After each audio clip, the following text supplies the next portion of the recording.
Good morning po. Ito. Play uli. Resume.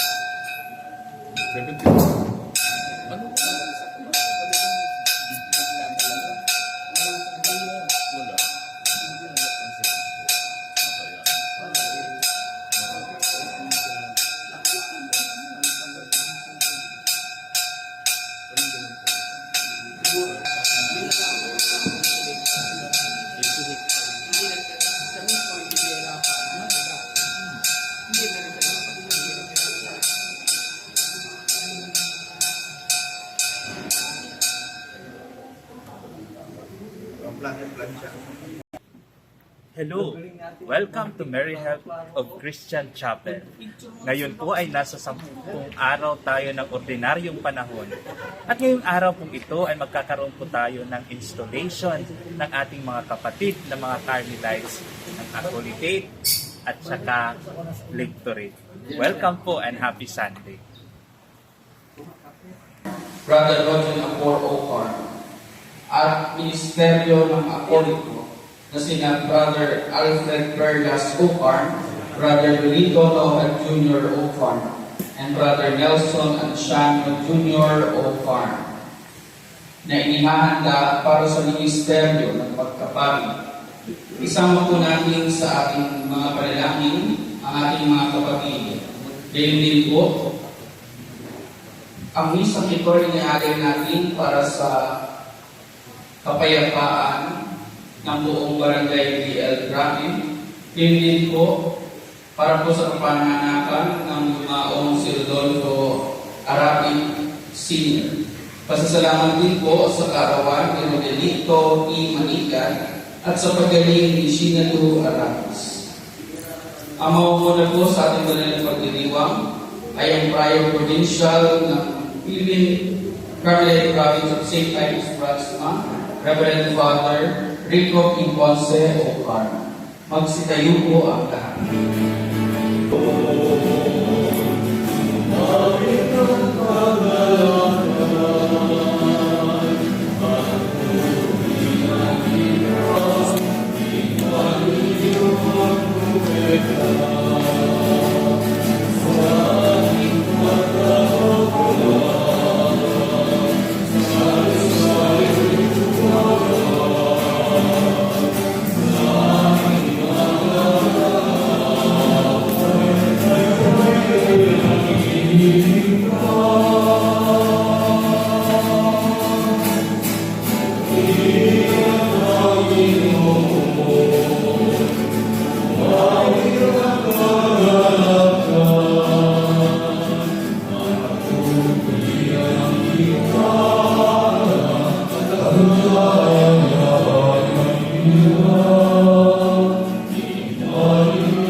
Sa ngalan ng Ama, ng Anak, ng Espiritu Santo. Amen. Sumainyo ang Panginoon. At sumayin. Magandang umaga po sa mga kapatid. Patayin po natin ang bawat isa. Magandang umaga. Good morning.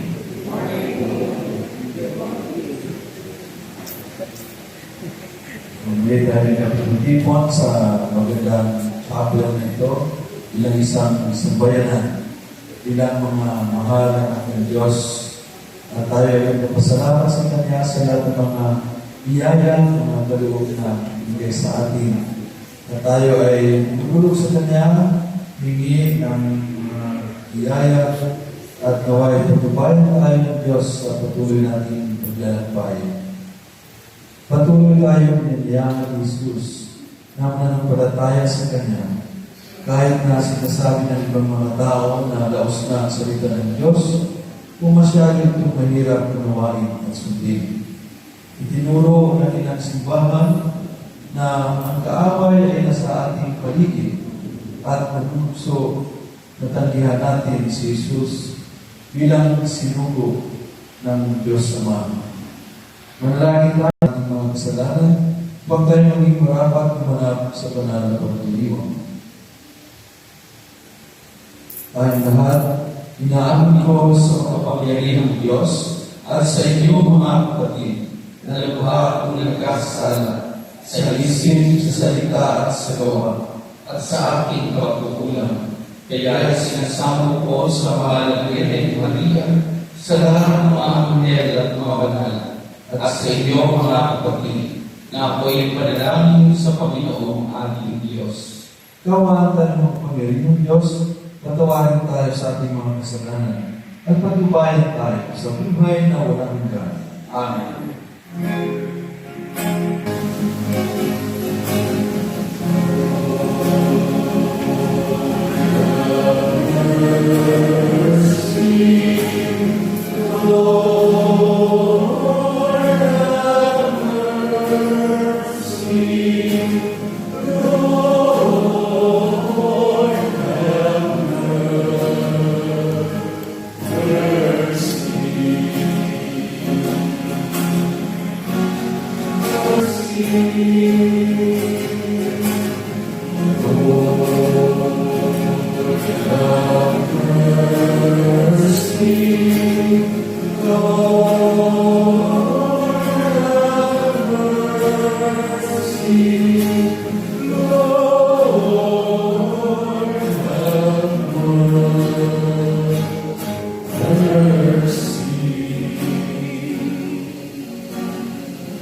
Papuri sa Diyos sa kaitaasan.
Thank you.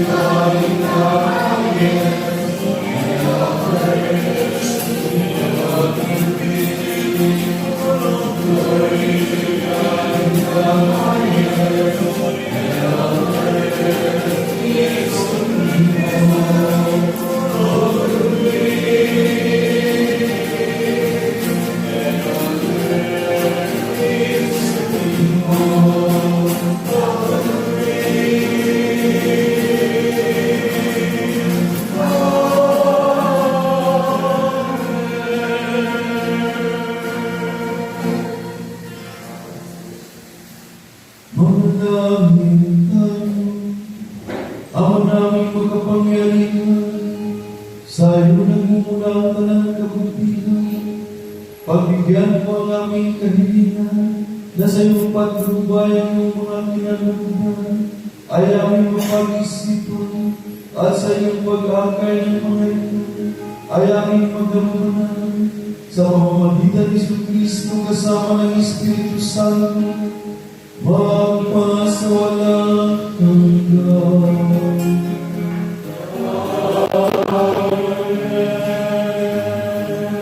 Magsiupo po ang lahat. Nawalay mula sa kalooban ng Diyos ang unang lalaking babae nang suwayin nila ang utos ng Diyos. Ngunit Diyos para sa kanyang mga pinakadakilang nilikha.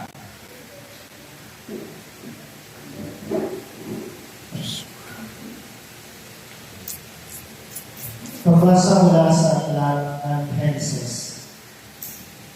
Pagkakayanan ng bunga ng puno, tinawag siya ng Panginoon na Panginoon, saan ka naroon?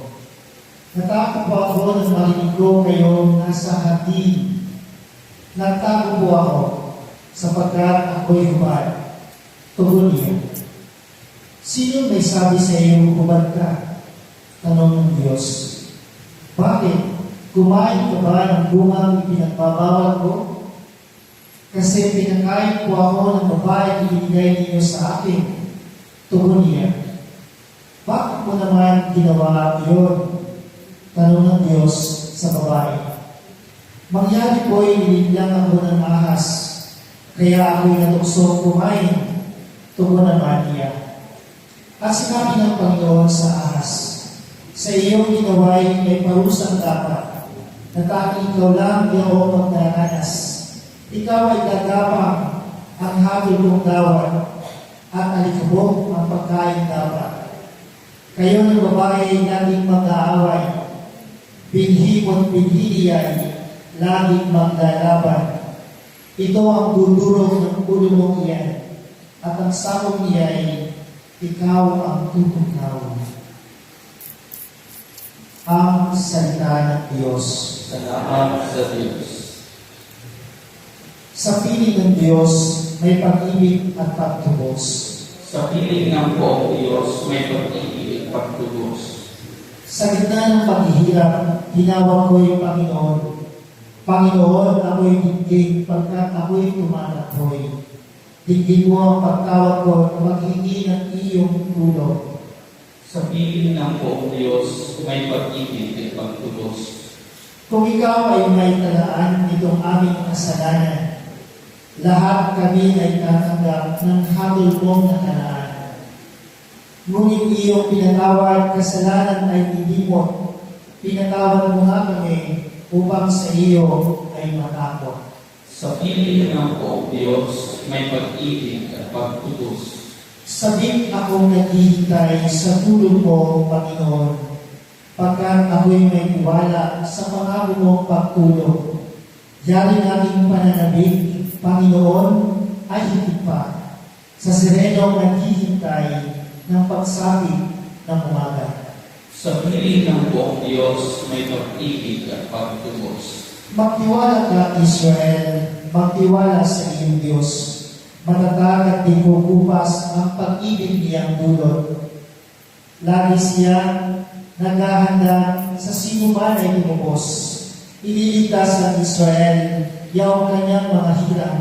Ililigtas niya sila sa kanilang kasalanan. Sa piling ng poong Diyos, may pag-ibig at pagtubos. Sa kabila ng mga paghihirap ng katawan, nananatiling malakas ang loob ni San Pablo dahil sa paniniwala niya sa muling pagkabuhay ni Kristo. Pagbasa mula sa ikalawang sulat ng Apostol San Pablo sa mga taga-Corinto. Mga kapatid, sinasabi ng kasulatan, nagsasalita ako sapagkat ako'y sumasampalataya. Bunga ng gayong diwa ng pananampalataya, nagsasalita rin ako sapagkat ako may sumasampalataya. Sapagkat nalalaman kong ang Diyos na muli bumuhay sa Panginoong Jesus ay siya rin bubuhay sa akin kasama niya at magdadala sa inyo at sa akin sa kanyang piling. Kristo ay sa kapakanan ng iyo upang sa pagdami ng mga nakatatanggap ng mga kaloob ng Diyos, lalo namang dumadami ang magpapasalamat at magpupuri sa Kanya. Kaya hindi ako pinanghihinaan ng loob.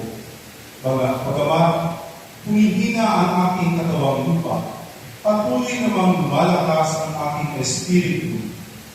Ang bahagya at panandaliang kapighatiang inaranas ko ngayon ay magbubunga ng kaligayahang walang hanggan at walang katulad.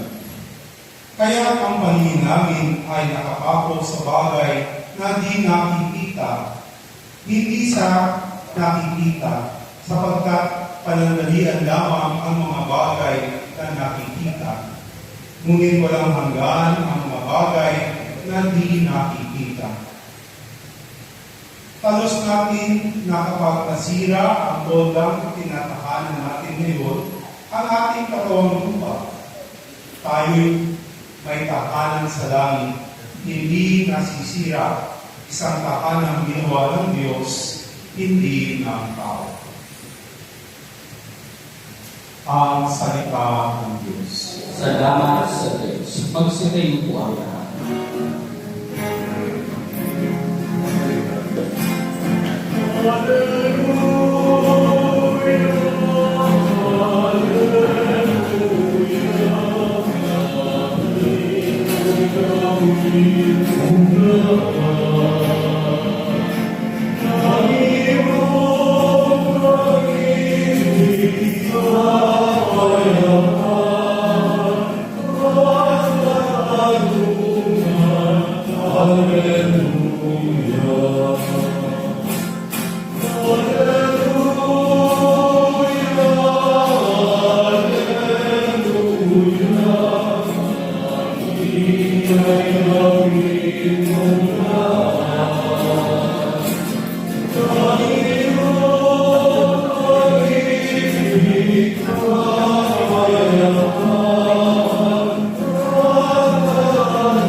Sumainyo ang Panginoon. At sumayin.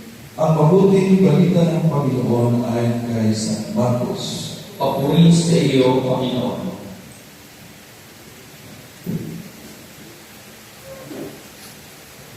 Noong panahong iyon, pag-uwi ni Jesus kasama ang kanyang mga alagad, muling nagkatipon ang napakaraming tao.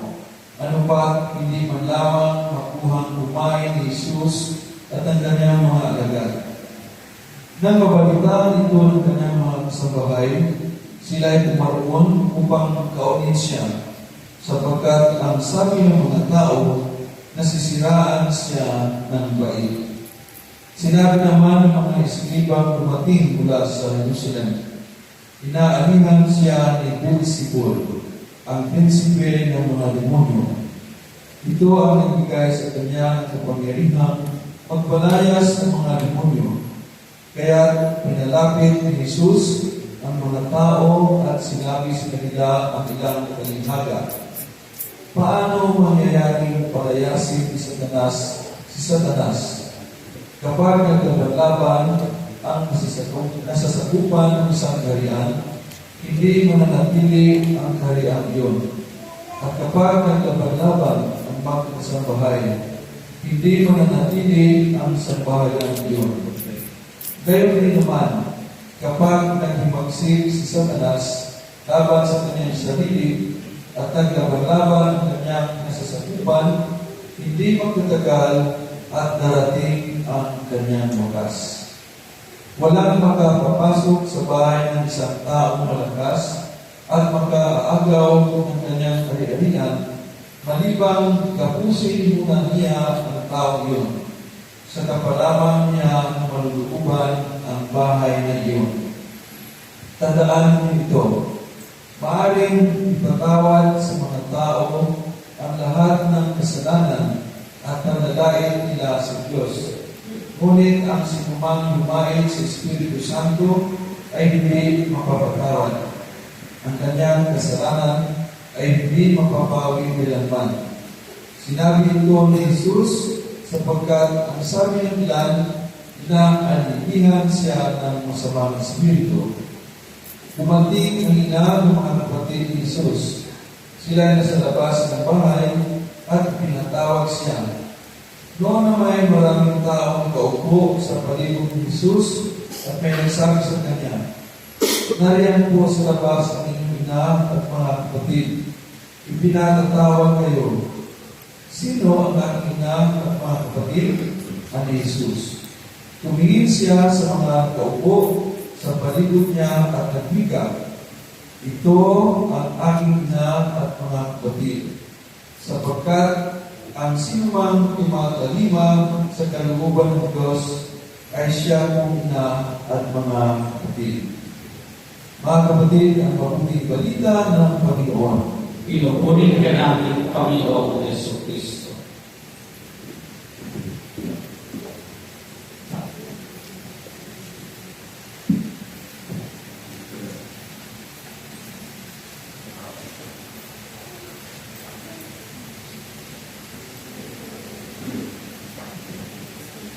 Those to be instituted in the ministry of lector and in the ministry of acolyte, please come forward.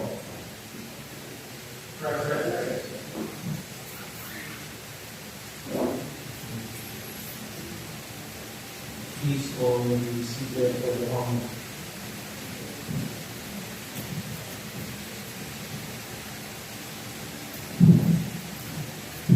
So, binanggit sa ating kanina sa before tayo mag-start ng misa na bahagi na natin pagdiriwang ngayon kaya ang restoration ng ating mga victor and acolytes. Pwede tumayo naman kayo at tumingin to turn around. Okay mo na siya. So, dalawa po dyan ay victors, apat ay tulay. At tatlo. So, anong tingin ninyo? Sila ba ay mga mukhang mababait? Hindi mukhang mga satanas? Mga kapatid, tayong lahat ay mahal ng Diyos. Kung balikan natin ang kasaysayan ng paglikha ng mundo, masasabi natin na talagang sa lahat ng mga nilalang ng Panginoon, sino ang pinakamamahal niya? Ang tao. Pag ilang araw ginawa ang tao? Pangwalo? Pang-anim, di ba? Ilang araw pala ginawa ng Panginoon ang creation, ang sanlilikha. Ito, di ba, sa kapitong araw siya nagpahinga, ha? Ang lang, no? So, bakit ko ito sinabi na balikan natin ang sa pinaka-punong-puno na ang Diyos ay pag-ibig, ang Diyos ay pagmamahal, mahal niya ang sanlilikha, mahal niya ang tao. In fact, siya ang pinakahuling likha. Nilikha ang tao nung handa na ang lahat. Na walang araw, may buwan, may karagatan, may kabundukan, may mga puno, may mga hayop, lahat ng kanyang kailangan ay nandoon na. At nung siya ay nagalang, sinabihan siya nung sinabi ng Panginoon na lahat ng mga nandito sa paraiso ay inyo. Malaya kayong gamitin, malaya kayong kunin. Kasi lahat ng mga prutas o katayin lahat ng mga hayop. Pero may isang puno doon na pinagbawal niya. Ano po yun? Anong puno? mansanas. Sabi ng Panginoon, lahat ay pwede niyong kainin maliban dyan sa tree of knowledge. Kasi pag kinain mo yun, magkaroon kayo ng kaalaman. Gusto nila magkaroon ng kaalaman. Kaya sa ating unang pagbasa, narinig natin na tinawag ng Panginoon si Adan. Ano ang sinabi ni Adan? Ano ginawa niya? Siya ay nagtago. Sabi ni Adan, natatago pa ako nang marinig ko kayong nasa hardin. Nagtago pa ako sapagkat ako'y hubad. So, ganun din. Tayo kapag meron tayong nagawang kasalanan, anong nararamdaman natin? Kapag tayo ay guilty, tayo ay may takot, may kaba, ayaw natin magpakita. Tayo ay nahihiya. At ganoon ang nangyari ni Adan. Siya ay nagtakot. Muna wala silang malisya. Kung ano man yung makita nila, walang masama. Kahit ano man yung makikita nila. Pero nung sinuway niya, the point there is, sinuway niya ang kautusan ng Panginoon. At kung sinabi niya, bakit mo kinain ang butas na iyon na aking nagbawal? Ano ang sagot ni Adan? Kasi pinakain ko ako ng babaeng binigyan mo sa akin. So, umamin ba si Adan? Hindi siya umamin. Itinuro niya si Eva. Yung babae na yan, na binigyan mo sa akin. Hindi mo lang siya nagpasalamat na binigyan siya ng kasama. So, sinisin niya na bakit ba siya binigyan ng kasama? At dahil doon siya ay nagkasala. Ngayon, ang babae naman ang tinanong. So, bakit mo naman yun nagawa? Ano ang sagot ng babae? Sabi niya, yung ahas ako ay nililang. At dahil doon, sila ay pinarusahan. Pinaalis sila sa paraiso. At sabi ng Panginoon, sila ay maghirap. Kakain sila pero kailangan maghirap muna. At sila ay mamamatay. Noong una, hindi sila mamamatay. Pero dahil sa ginawang kasalanan, sila ay nagkaroon ng sakit. Pero patuloy pa rin nagmahal ang Diyos sa atin. Kaya pinangako niya sa loob ng matagal na panahon, kung ay hinintay ng mga tao, sa katauhan, ang pinangako ng Panginoon na ipadala niya ang kanyang utong anak na si Jesus Cristo. Yun ang sinasabi ng mga propeta na magpalito kayo sa Diyos. Kahit na kayo ay matigas ang ulo, mahal pa rin kayo ng Diyos. Ang Panginoon ay palagi nagpadala ng mga propeta upang paalalahanan sila at magpaligdoob sa Panginoon. At yun din ang narinig natin sa pangalawang pagbasa ni San Pablo sa mga taga-Corinto na dahil sa pagmamahal ng Diyos, ang Panginoon ay dinala niya ang kanyang bugtong na anak, dinala niya ang kanyang buhay upang tayo ay magkaroon ng kaligtasan. At tayo mga tayo kay Jesus at sumunod sa kanyang kalooban sa halimbawa ng Panginoong Kristo ay magkaroon din ng buhay na walang hanggan. At sa ating banal na Ebanghelyo, narinig din natin na si Jesus ay sinisiraan kahit ang kanyang mga kamag-anak. Ano ang sinabi ng kanyang mga kamag-anak? Na si Jesus ay possessed by evil spirit. Siya ay na-demonyo.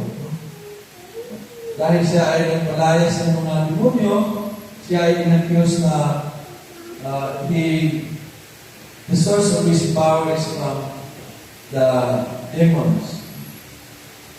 So, ito ay nagpapakita din sa atin na kapag tayo ay gumawa ng mabuti, kung tayo ay nagsalita para sa katotohanan, at tayo ay tumayo para sa panindigan para sa Panginoon, mayroon din mga paninira sa atin.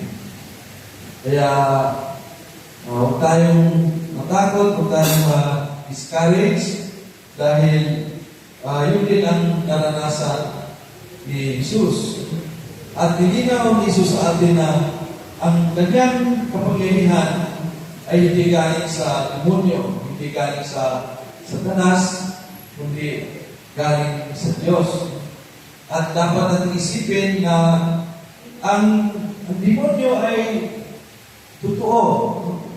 Ang demonyo ay hindi yung may sungay, pangit ang mukha. Tingnan nyo nga ang inyong katabi. May demonyo ba dyan? So, ang demonyo, hindi na yung pangit, may pangil. Ang demonyo ay maganda sa paningin. Lahat ng mga kaakit-akit. So, the devil approaches us through our appetites, through our senses. Kung ano yung bawat sasabihin ng demonyo na tikman mo, masarap. Ano ang sasabihin ng tao? Sapagkat tayo ay tao lamang. Na implication na tayo ay mahina, tayo ay madaling bumigay. Kaya sa araw na ito, tayo ay pinaalalahanan na una tayo ay mahal ng Diyos. Ngunit kahit tayo ay mahina, pinibigyan tayo ng kalakasan at binigyan tayo ng halimbawa si Jesucristo na hindi siya bumigay sa demonyo, hindi siya bumigay sa pang-aakit ng mundo. Inalok sa Kanya ang buong mundo na siya ang maghari. Inalok sa Kanya ang kapangyarihan. Inalok sa Kanya ang lahat ng kayamanan. Pero hindi bumigay si Jesus. Kaya tayo, dapat maingat din tayo dahil araw-araw, every moment of our life, nandiyan ang bugso. Kaya ang ating kanta ngayon ay bugso, layuan mo ako. Kasi maraming bugso sa paligid. Bugso sa pagkain, bugso sa Facebook, bugso sa cellphone, bugso sa kapitbahay, bugso sa TV, bugso sa lahat ng aliw, bugso sa lahat ng kapangyarihan. Maraming mga tao na magawa ng masama kahit sa lahat ng umarang sa kanilang pangarap ay kanilang pinapatay. Sabihin nila, isang bala ka lang. Huwag kang umarang sa ating mga pangarap. So, many things, many people are being sacrificed in the name of these worldly pleasures, of these worldly attractions. Kaya, kahit simpleng tao tayo, mga ordinaryong tao, we have also our share of temptations. Kahit nga mag-isal tayo, hindi tayo makakonsentrate. Ano-ano mga pumapasok sa isip natin. So we have to be firm in our faith, and also we have to be steadfast in our prayer para tayo ay maging malakas at masundan natin sa buhay natin ang kalooban ng Diyos. Nakatilip na kaupo.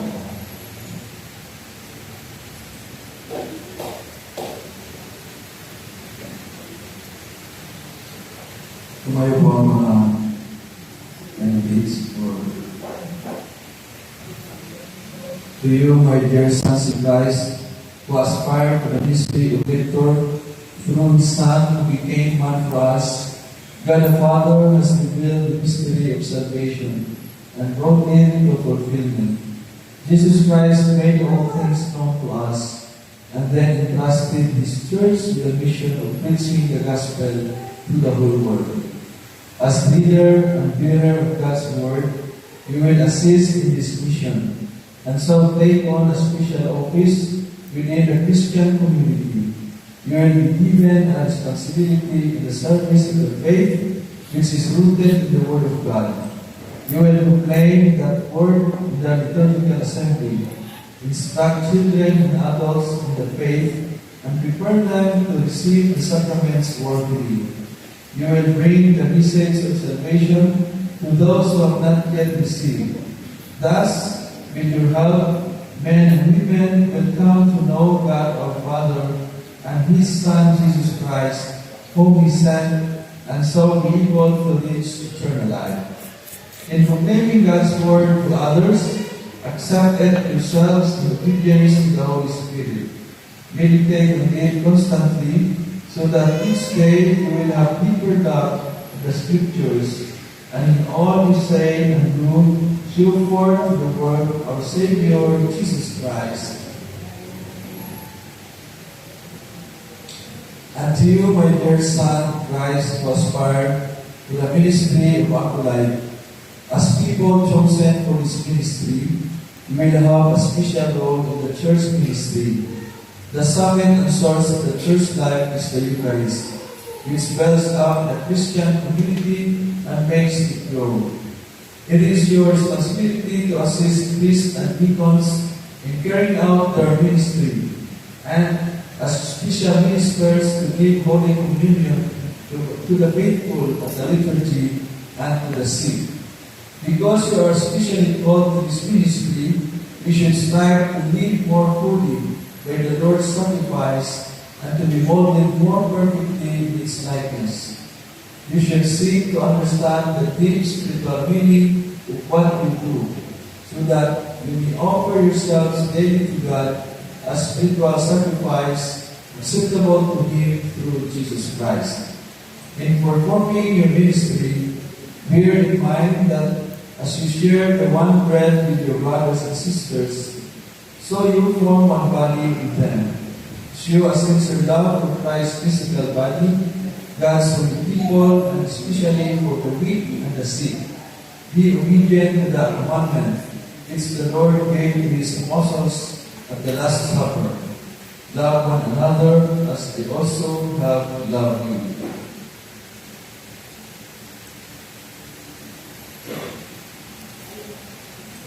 Brothers, let us now all stand and pray to the Lord for those who send. By Him to serve in the ministry of lector and in the ministry of acolyte. Let us ask Him to fill them with His blessing and strengthen them for faithful service in the church. Lord God, source of all goodness and life, you sent your only Son, the Word of life, to reveal to mankind the mystery of your love. Bless our brothers who have been chosen for the ministry of lector. Grant that as they meditate constantly in your word, they may grow in its wisdom and faithfully proclaim it to your people. We ask this through Christ our Lord. God of mercy, your only Son, who entrusted the bread of life to your church. Bless our brothers who have been chosen for the ministry of our life. Grant that they may be faithful in the service of your altar and in giving to others the bread of life. May they grow always in faith and love, and so build up your church. We ask this through Christ our Lord. Amen.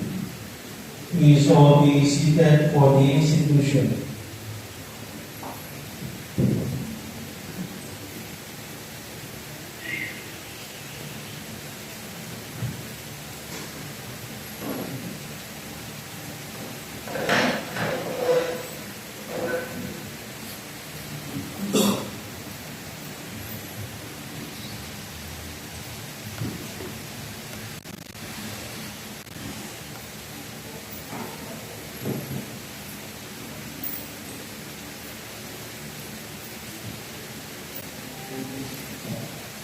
Take this book of the Holy Scripture and be faithful in handing on the Word of God, so that it will grow strong in the hearts of His people.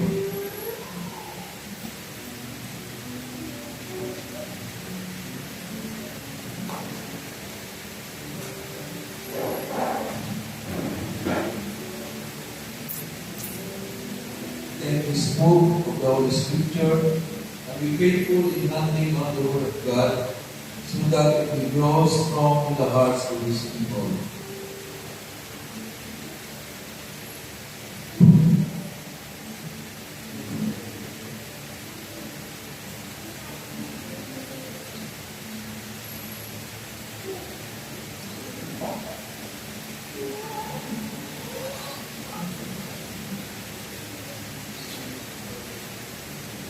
Take this vessel and bread for the celebration of the Eucharist. Make your life worthy of your service in the table of the Lord and of His church.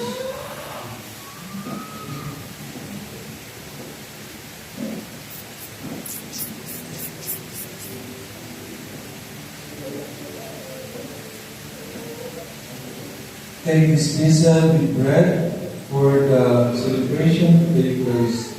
Make your life worthy of your service at the table of the Lord and of His church.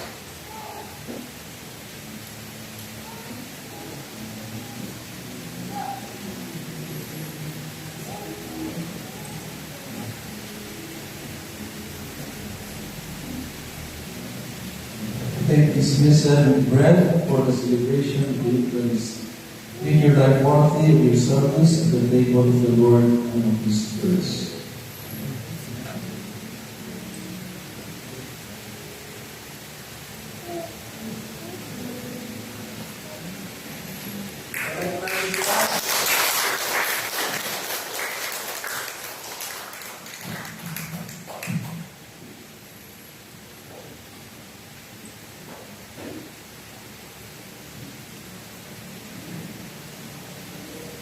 Tumayo po tayo at bayad natin ang ating pananampalataya.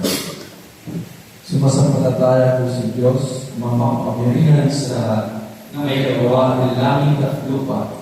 Sumasampalataya ako kay Yesu Kristo, iisa na ang Diyos, Panginoon nating lahat.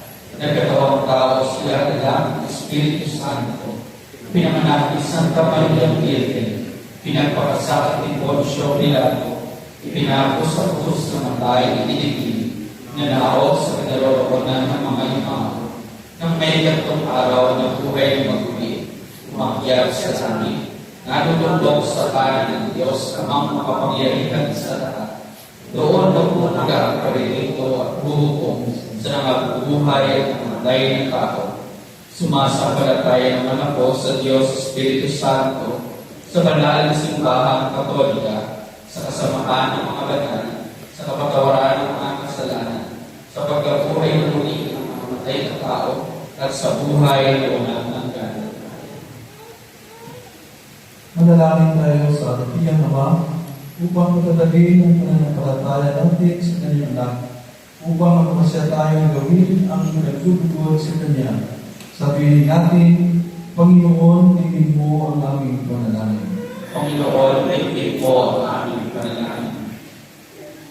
Patuloy ang pahayag ng Santo Papa, mga obispo, mga pari at diakono, ang mabuting balita ng buong kagalakan at katapatan. Manalangin tayo. Panginoon, pagiging mo ang aming panalangin. Masigasig nawang tuparin ng mga namumuno sa pamahalaan ang kanilang tungkulin sa mga mamamayan at iwasan nawa nila ang magpanukala at magpatupad ng mga batas na yumuyura sa buhay at dignidad ng tao at kalikasan. Manalangin tayo. Panginoon, pagiging mo ang aming panalangin. Talikdanuan ng kabataan ang kultura ng kamatayan, materialismo, kasinungalingan, at pangmadaliang kasiyahan. At matagpuan nawa nila ang kagandahan ng kapayapan at mga espiritual na bagay. Manalangin tayo. Panginoon, pagiging mo ang aming panalangin. Magsumikap nawang higit ang mga religyoso at religyosa sa pagbabahagi ng salita ng Diyos sa pamayanan. Manalangin tayo.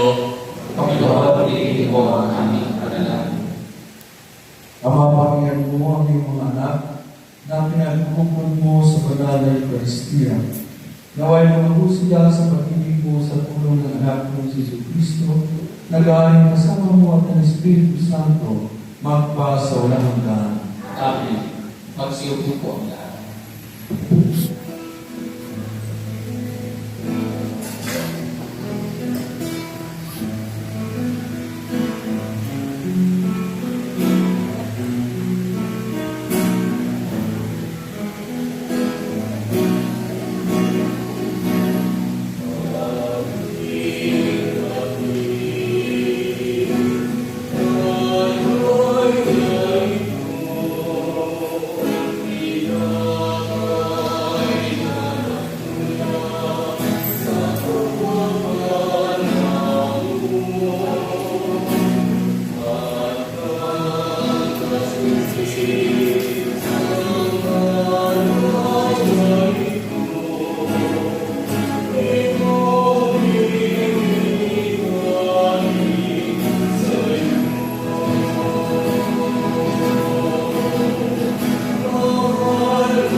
Magtayo po ang lahat.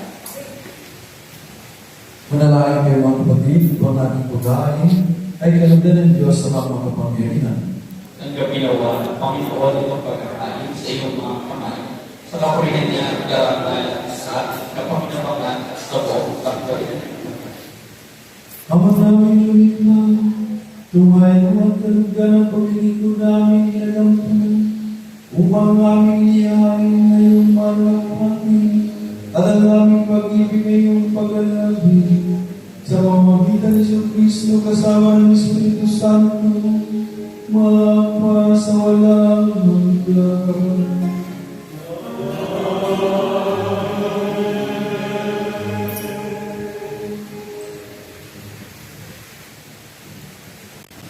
Sumainyo ang Panginoon. At sumuli. Sa Diyos ang iyong puso at diwa.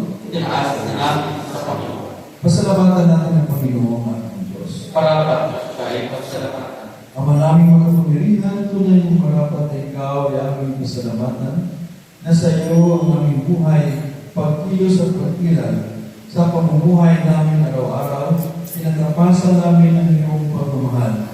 Sa pag-ibig mong pinunda sa sangkatauhan, ang Espiritu Santo o ng aming bigay, ng anak mong naglagak sa amin ng katiyakan, na kailangan mabuhay kami sa piling mo kailanman. Kaya ang isang mga anghel na nagsisiyaw ng papuri sa iyo na walang hubay sa kanilan. Kami nagpupunti sa iyo.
Kayong banal ng manong ito upang para sa amin ay maging katawan at tubuan ng aming Panginoong Jesucristo.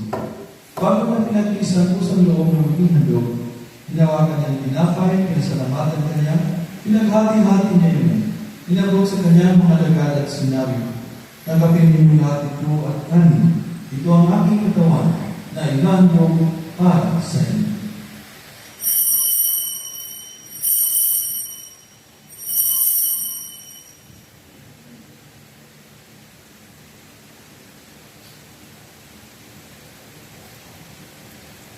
Kaya hindi naman matapos ang hapunan, hinawakan niya ang kalis. Ngunit kanyang pinasalamatan, tapos ang kalis kanyang mga lagad at sinabi, "Tanggapin ninyong lahat ito at hindi.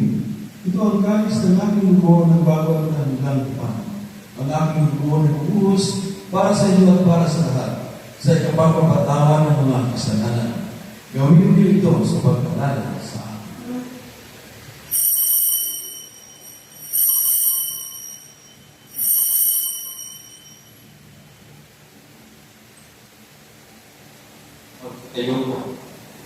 Ipagpapagin natin ang misteryo ng ating pananampalataya.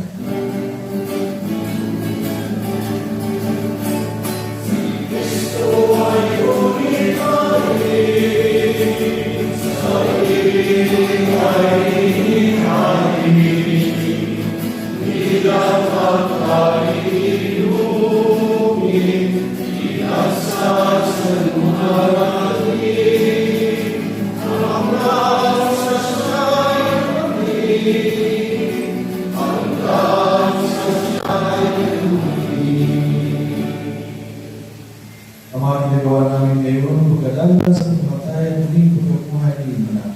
Kaya tinialay namin sa iyo ang tinapay na nagbibigay buhay at ang kalis ng tulog ng kaligtasan. Kami nagpapasalamat at kami rinarapat na tumayo sa harap mo para maglingkod sa iyo. Isinasamo namin kami magsalusalo sa katawan ng Kristo ay magulog sa pagkaisa sa pamamagitan ng Espiritu Santo. Kamalingapin mo ang iyong simbahang laganap sa buong daigdig. Puspusin mo kami sa pag-ibig kay San Francisco naming Santo Papa, ni UNESCO naming Obispo, lahat ng mga Obispo at kaparihan, mga relihiyoso at relihiyosa, lahat ng mga laibong naglilingkod sa iyong simbahan, lalo-lalo na ang mga nandirito sa pagdiriwang na ito. Alalahanin mo rin ang aming mga kapatid na nahiglay na may pag-asang sila ay muling mabubuhay, gayon din ang lahat ng mga pumanaw.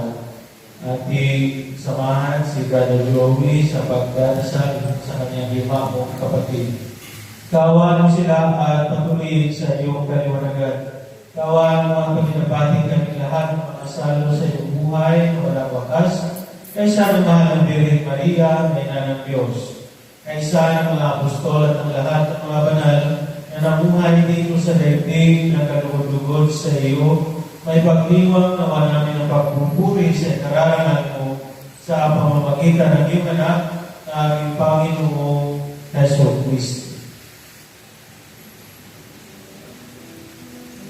Sa sa pamamagitan ni Kristo, kasama niya at sa Kanya, ang lahat ng parang nagpapunin ay sa iyo, Diyos Ama, makapangyarihan na kasama ng Espiritu Santo, magpasagdugan.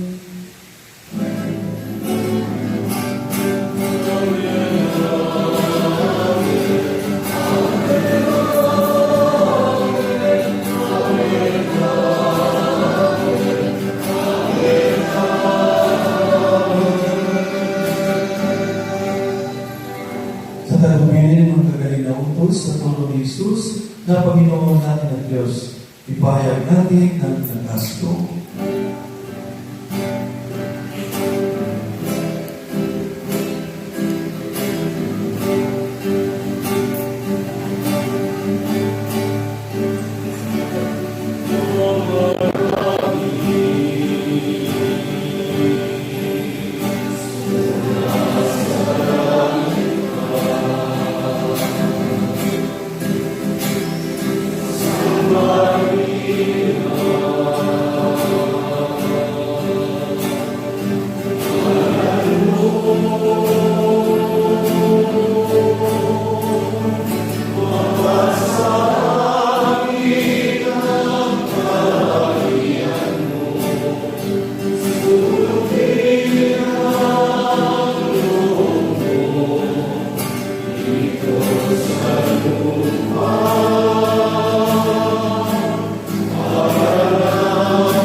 Hinihiling namin kumiyadya sa lahat ng masama, pagkalumuhan ng kapayapaan araw-araw, iligtas sa kasalanan at ilayo sa lahat ng kapahamakan. Samantalang aming pinanalitan ang dakilang araw ng kapapahayag ng kapagligtas namin si Kristo. Kapag nagtuwag-tamaan, kapag-patunan, at papayag. Panginoong Kristo, sinabi mo sa mga apostol, kapayapaan ang iniiwan ko sa inyo, ang aking kapayapaan ang ibibigay ko sa inyo. Tuhayan mo ang aming pananampalataya at huwag ang aming pagkakasala.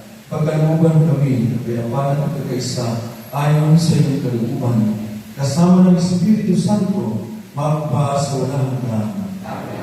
Ang kapayapaan, Panginoon, ay laging sumainyo. At sumainyo. Mabigayan mo tayo ng kapayapaan sa isa't isa.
Mga kapatid, ito si Jesus, ito ang Kordero ng Diyos na nag-aalis ng mga kasalanan sa mundo. Mapalad tayo mga mayaman sa kanyang ibig.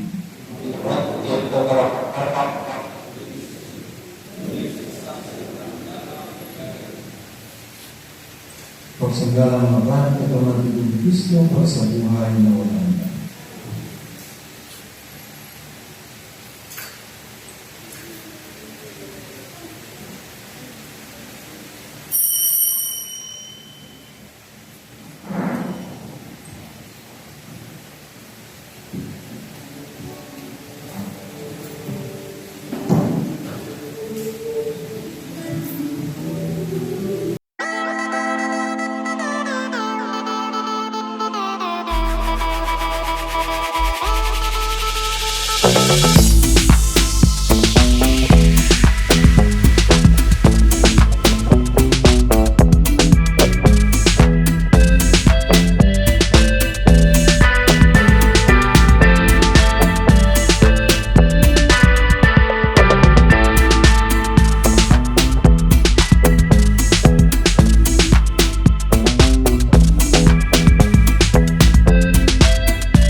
Pagsidayo po ang lahat.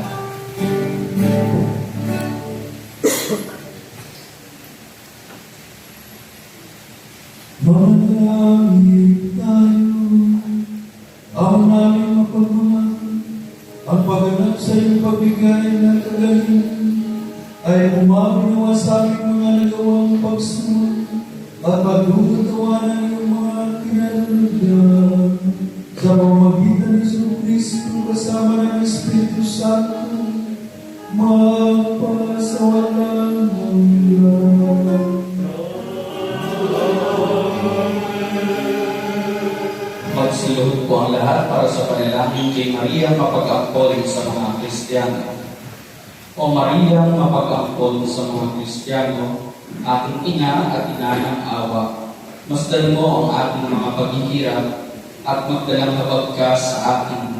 Tulungan mo ako alang-alang sa pag-ibig ni Jesus na iyong mahal na anak. Sa iyo po inilalagak ang aking buong pag-asa. Kugugin mo ako at tulungan sa aking pagdadalang hati. Huwag mong tulutang magkasala ako kay Jesus dahil sa aking kakulangan sa pagpapaumanggili. Ikaw na siyang pag-asa ng lahat ay maging pag-asa ko nawa. O libos ng kabutihan, o puspos ng kaluwalhatian, o mahabagin kong ina at aking pag-asa, masdan mo ako na ako ang makasalanan. Kung hindi mo ako sasaklolohan, ay mapapahamak ako. Sa iyo ako tumutulog. Huwag mo ako pabayaan kailanman. Ikaw ang nagligtas sa lahat ng nagmakaawa sa iyo. Iligtas mo rin ako. Sa ilalim ng iyong awa, ako sumisilong. Ikaw na takbuhan ng mga makasalanan. O Maria, mapag-ampon sa mga Kristiyano, ikaw ang aking ina. Sino ang kailan may humingi ng iyong tulong na hindi mo dininig? Ina ng Diyos at aking ring ina, gaan ang pag-asa ang tinatamo ko pagkatapos kong magparating ng hinaing sa iyo. Ikaw ang aking lakas, ipagtanggol mo ako at pagpupili. Magdalang habag ka sa akin at iligtas mo ako. O Maria, mapag-ampon sa mga Kristiyano, magsimpo po ang lahat para sa inyong mga paalaanan.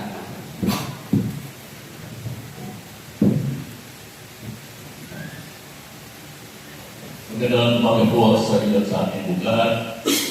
Una po ang pagsalamat po tayo sa ganito po ang bagong lektor, ang recognized kay Father Rico Ponce, sa ating kay Father Dodor Burial, at sa lahat po marami pong salamat.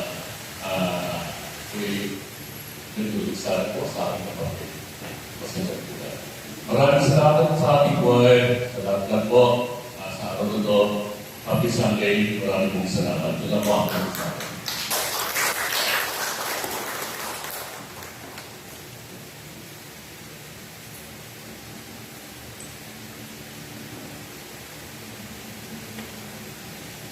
Magsigayo na po ang lahat.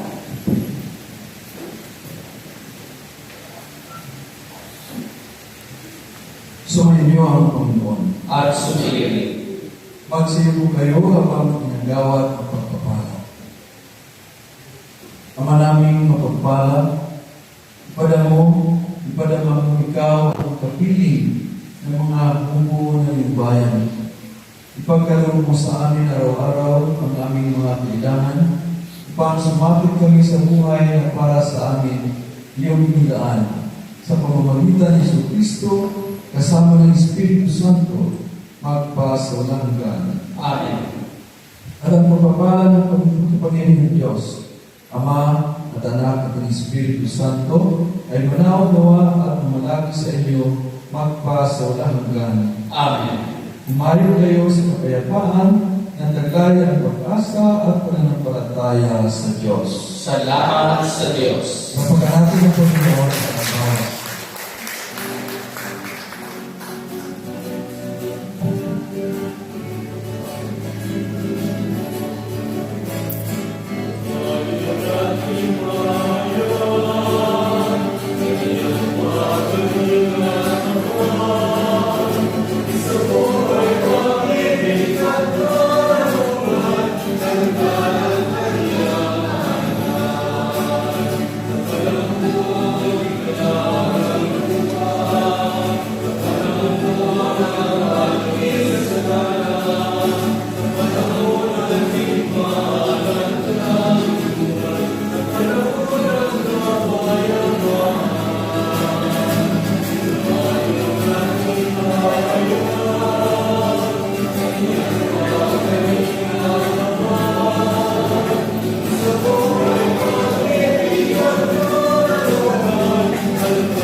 Check.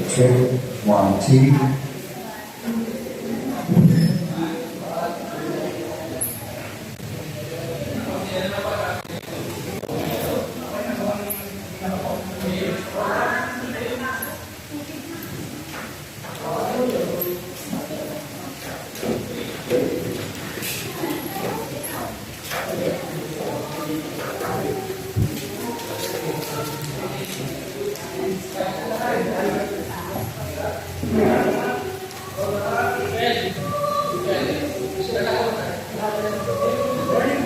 Stoy, sama ka doon ano?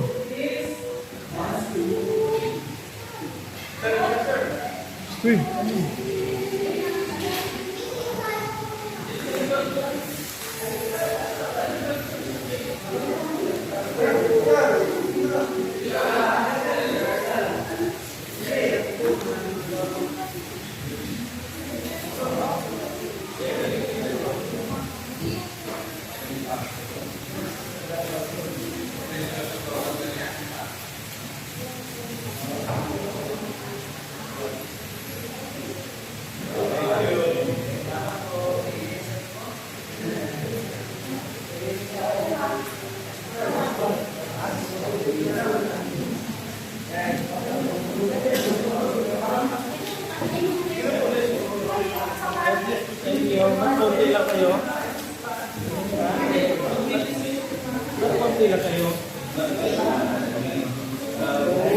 Hi guys, welcome to my vlog. Thank you, please click and subscribe. Sige pa. Magano ka pa magano ka pa magsabi-sabi ka pa diyan. Laki ng naka-zoom pa na. Para kung adlaw.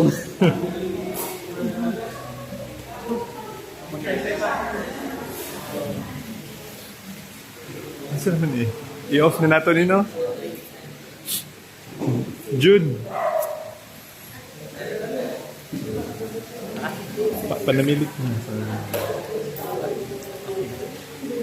Muli po, magandang umaga po sa lahat. Maraming salamat po sa lahat po ng nanonood sa atin ngayon. Nawa po ay pagpalain kayo ng ating Diyos. Maraming salamat po at Happy Sunday.